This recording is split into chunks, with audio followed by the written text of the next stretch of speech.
Photography के कभी कभार कुछ दिन मुश्किल से गुज़रते हैं बिकॉज़ जब मैं निकलता हूँ तो कभी मार्केट तो इंटरेस्टिंग होती है या जिस नेबरहुड में मैं फिर रहा होता हूँ उसका भी फ़ोटोजेनिक एबिलिटी तो नज़र आ जाती है, लेकिन रिकॉर्ड करना, कॉम्पोजिशंस बनाना काफ़ी मुश्किल हो जाती है।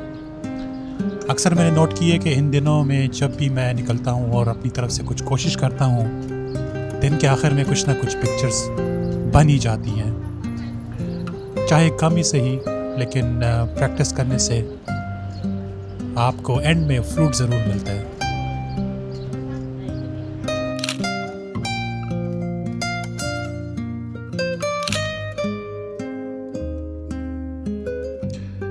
इसी तरह का कोई किस्सा वियतनाम की डिस्ट्रिक्ट 8 हो ची मिन मार्केट में हुआ।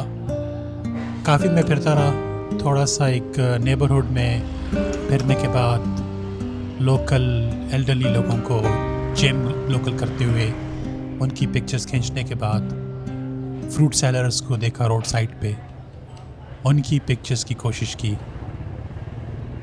और मैं ये कह सकूँगा कि एटलीस्ट पोर्ट्रेट नहीं तो इन्वायरमेंटल पोर्ट्रेट ज़रूर बनी।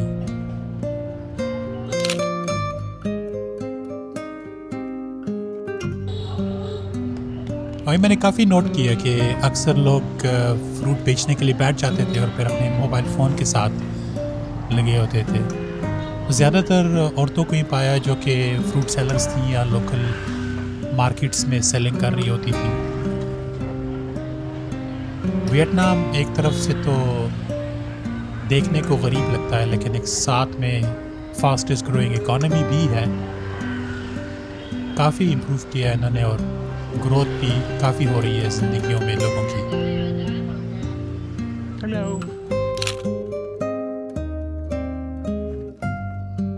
अच्छा, फ्रूट सेलर के साथ मैं देखा कुछ ताबूत पड़े हुए थे पीछे, और ताबूत मुझे काफ़ी अजीब सी जगह में लगे, लेकिन उसकी वजह ये थी कि साथ ही इनके एक चाइनीज़ टेंपल था, और टेंपल तो फिर जाना मेरा बनता था अंदर। अब टेंपल्स जैसी जगहों में कभी आपको कॉम्पोजिशंस मिल जाती हैं, कभी नहीं मिलती, लेकिन देखने को एक यूनिक सी अपॉर्चुनिटी होती है, स्पेशली जब आप एक दूसरे मुल्क जाते हैं, वहाँ के रिलीजन्स को देखते हैं, वहाँ के लोगों को देखते हैं, वहाँ की इबादतगाहों को देखते हैं, मल्टीपल फेथ जो भी उधर फॉलो हो रहा होता है। इसी तरह का यही चाइनीज़ टेंपल था, काफ़ी एक रेड बैकग्राउंड में, पिंकिश बैकग्राउंड में उनके प्रेयर्स के जो कैंडल्स थे वो छत से आवेज़ां थे।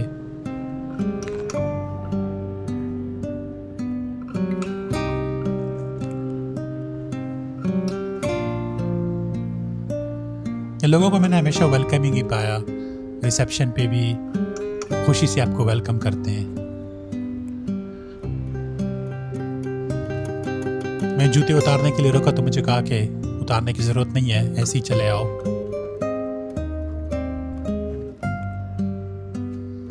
छत पे काफ़ी आपको लटकी हुई नज़र आ रही होंगी जो ये स्पाइरल, ये बेसिकली कैंडल्स हैं जिन पे दुआ लिखी जाती है कागज़ पे और फिर उनको जलाया जाता है, तो वो धुआं बनाती हैं, एसेंस, और साथ में वो अगरबत्ती टाइप खुशबू भी करती हैं। यहाँ मैं कोई ज़्यादा तस्वीरें खींच नहीं पाया क्योंकि कुछ कॉम्पोजिशन मेरी बन नहीं रही थी, लेकिन देखने को था, कुछ तो देख लिया। और यही ताबूत मुझे बाहर से नज़र आए थे।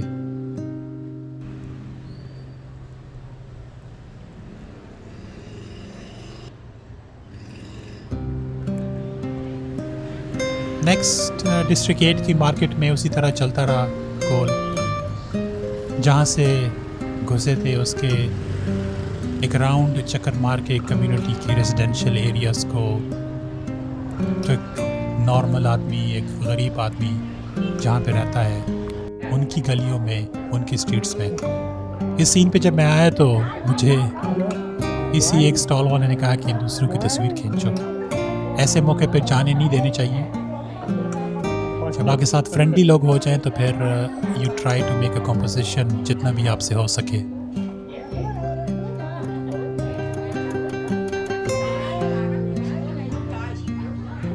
यहाँ पे मैंने ऑलरेडी रियलाइज़ कर लिया था कि कुछ ना कुछ कॉम्पोजिशन तो बन ही जाएगी। एक इन्वायरमेंटल पोर्ट्रेट ही क्या लें, एक स्टॉल की जहाँ पे ये मछली और कुछ गोश्त वगैरह बेच रहे थे। सी फूड काफ़ी कॉमन है।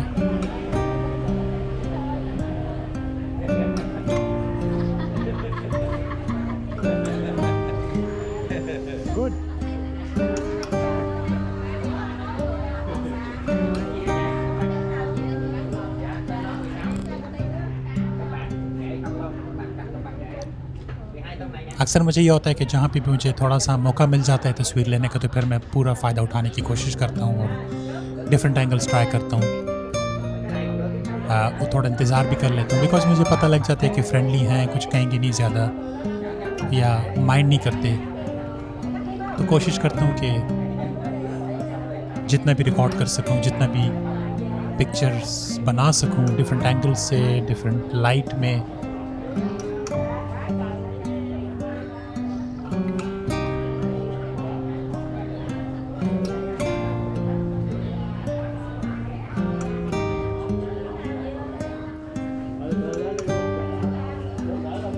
और यहाँ भी मैंने यही किया। थोड़ा वेट करने के बाद जब अटेंशन डाइवर्ट हो गई और थोड़ा वापस से नेचुरल लुक पे आ गई तो एक और तस्वीर खींची।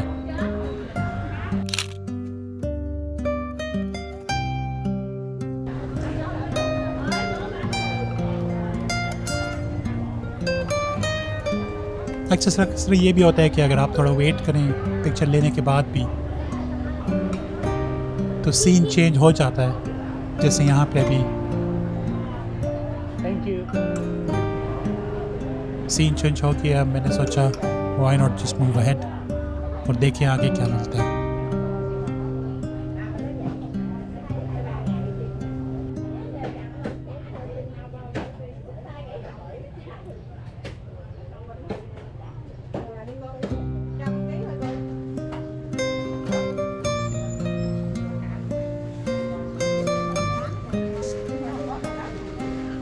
यहाँ पे इन एल्डरली लेडीज जो साइड पे खड़ी हैं, इनका हाथ काफ़ी अच्छे एंगल पे था। बस मुझे कोई बंदा चाहिए था जो दूसरे साइड से एंटर हो तो थोड़ा सा इसको कॉम्प्लीमेंट करे, इसलिए थोड़ा वेट करता रहा।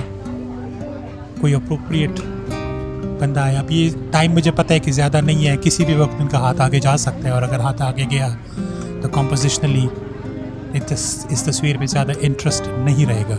एंड उसी वक्त दो हैट वाली खातून ने एक दूसरे को क्रॉस किया।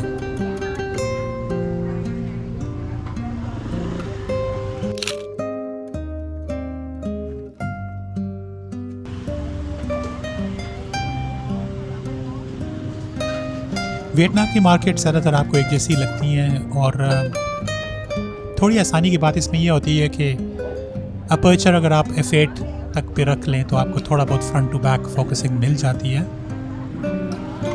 मुश्किल उस वक्त आती है जब आपके पास सब्जेक्ट मूव कर रहा हो कॉन्स्टेंटली। उस वक्त आपकी फोकसिंग चूँकि मूव कर रही होती तो सिंगल शॉट फोकसिंग पे काम इतना नहीं चलता। वो फिर आप पे डिपेंड करता है कि आप कंटिन्यूस फोकसिंग करते हैं कि साथ साथ आप भी मूव करते हैं सिंगल शॉट रखने के लिए। नॉर्मली मेरी कोशिश ये होती है कि कॉम्पोजिशन बना के मैं उस जगह पे वेट करता हूँ और अपनी एक पॉइंट पे जहाँ मैं चाहता हूँ कि वो बंदा आए या सब्जेक्ट आए वहाँ मैं ट्रिगर प्रेस कर लेता हूँ।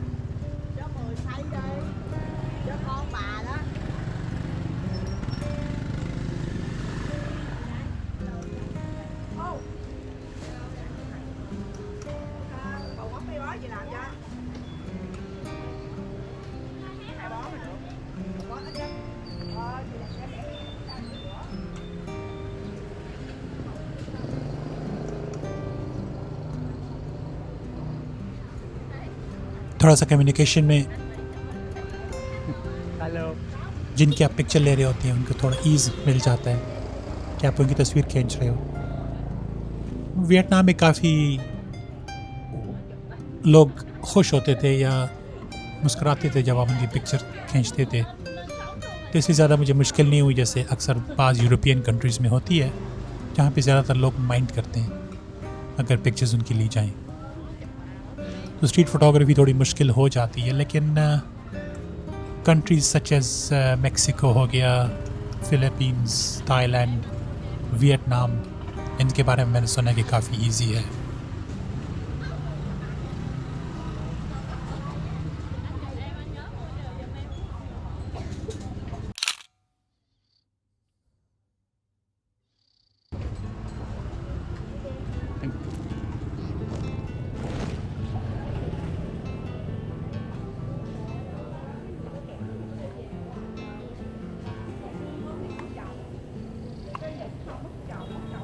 मार्केट्स में देखने को स्टॉल सारे एक जैसे ही लगते हैं, लेकिन आपको थोड़ी बहुत डिफ्रेंशिएशन करने के लिए डिफरेंट इंटरेस्ट की चीज़ों को देखना पड़ता है। कहीं कपड़े तो कहीं गोश्त, कहीं सब्ज़ी, लेकिन कुछ ना कुछ जगहों पे आंख आपकी खुद ही चली जाती है किसी इंटरेस्टिंग चीज़ की तरफ। उसी के लिए आप रुकते हो, उसी की आप तस्वीर खींचते हो।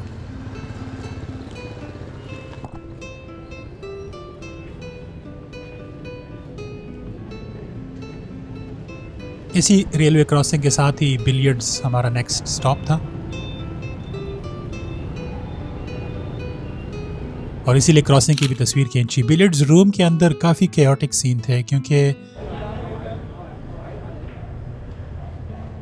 जैसे ही मैंने बताया आपको कि या तो आपका सब्जेक्ट एक जगह पे स्टैटिक हो तो आप आसानी से उनकी तस्वीर खींच लेते हैं। बिलियर्ड्स रूम में ऐसा हरगिज़ नहीं था, बिकॉज जब आप अपनी कॉम्पोजिशन बनाते थे तो साथ में जो बंदा शॉट खेलता है वो शॉट खेलने के बाद मूव कर लेता है, वो नेक्स्ट स्टॉप पे चला जाता है, या जो दूसरे बंदे ने शॉट खेलनी होती है वो उस जगह पे आ जाता है। तो अगेन आपकी कंपोजिशन कॉन्स्टेंटली चेंज होती रहती है। अगर आप लाइट को फेस करते हैं तो आपकी एक्सपोजर भी चेंज हो जाती है। डार्क में आते हैं तो आपको थोड़ा लाइट अप करना पड़ता है। जनरली मैं अपनी तस्वीरों को अंडर एक्सपोज करता हूँ, इसीलिए आप देखेंगे कि मेरी ज़्यादातर पिक्चर्स डार्क होती हैं। मेरा जहाँ तक व्यू है, मुझे अच्छी लगती है इस तरह से। मैं सोचता हूँ कि शायद ये ज़्यादा सिनेमैटिक फील देती है।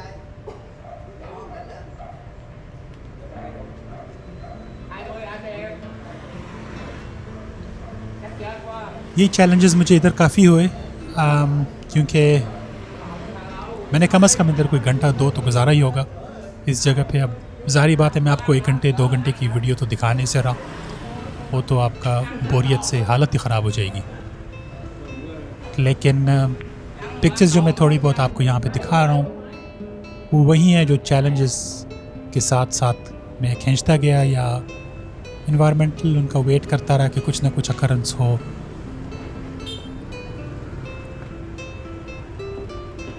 एक फैमिली का डायनामिक यहाँ पे अच्छा खासा बनता है, जहाँ पे इनकी वाइफ, इनके बच्चे, इनका घर का कुत्ता सारे एक ही सीन में।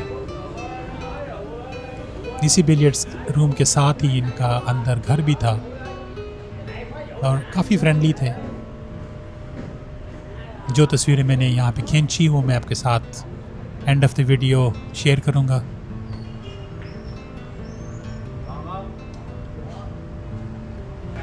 साथ में आपको बिलियर्ड्स रूम में कुछ कैरेक्टर्स मिल ही जाते हैं जिनकी आप पिक्चर लेना चाहते हैं as a portrait, environmental portrait, जो आपके साथ में एक बैकग्राउंड भी और थोड़ा सा व्यू भी दिखाती है कि क्या हो रहा है। इसके बारे में मैंने एक छोटा सा आर्टिकल भी लिखा है इंग्लिश में, जो कि मेरे सबस्टैक पे है। उसका लिंक मैं स्क्रीन पे डाल देता हूँ, तो ज़रूर देखिएगा।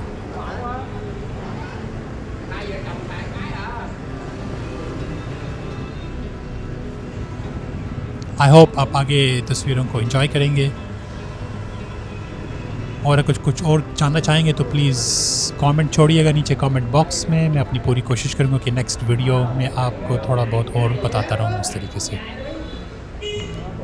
सब्सक्राइब और लाइक करना ना भूलिएगा। Thank you very much. अल्लाह हाफिज़।